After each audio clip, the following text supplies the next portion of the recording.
Canadian-born Darcy James Argue is a leading jazz big band composer. He has won a Latin Grammy and been nominated for numerous other Grammy Awards. Argue's best known for his 18-piece group, Secret Society.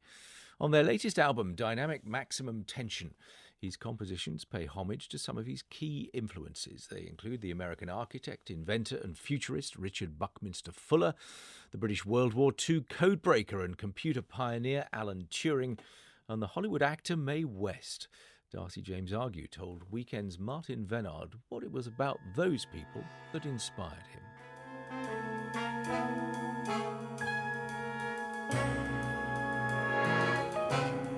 When I was writing the music for this album, I was struck that when I speak to a lot of young people, there's a real lack of optimism right now. And I think there are obvious reasons for this if you look around at the climate and at the political situation.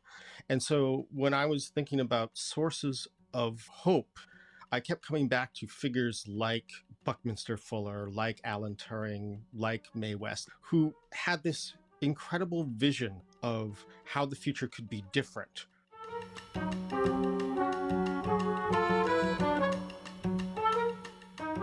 Buckminster Fuller is perhaps best known for the geodesic domes that he developed. The geodesic dome is the lightest, most efficient way of enclosing a large space without any pillars or any internal support. Buckminster Fuller also is responsible for one of the most amazing vehicles I've ever seen, the Dymaxion car. This is this vehicle from 1933. It's shaped like a teardrop.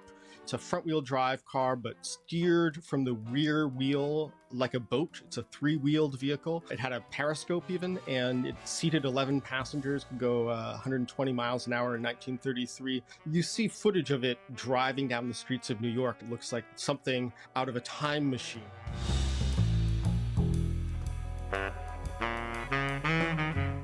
Alan Turing famously cracked the supposedly uncrackable Nazi naval Enigma code during World War II. An incredible, heroic figure, went on to create the conceptual model for the modern personal computer. Turing, very tragically, was convicted of homosexuality, which was a crime at the time in the United Kingdom, and was sentenced to a kind of chemical castration that was a horrible experience for him and led to him likely taking his own life.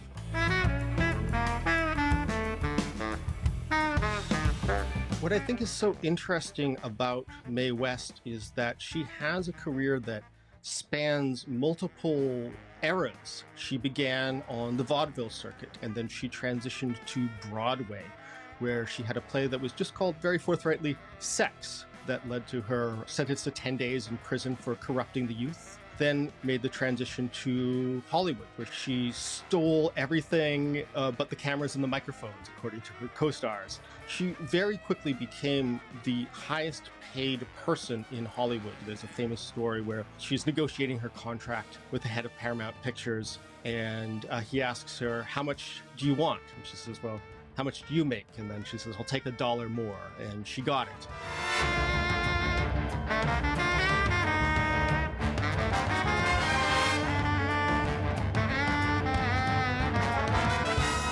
What's it like leading an 18-piece group in the 2020s? I think it's probably never been harder, but there's just something about having such a large band and putting all of those musicians together in the same room. There's an excitement that you can't get any other way. And so I remain hopelessly addicted to the jazz big band format.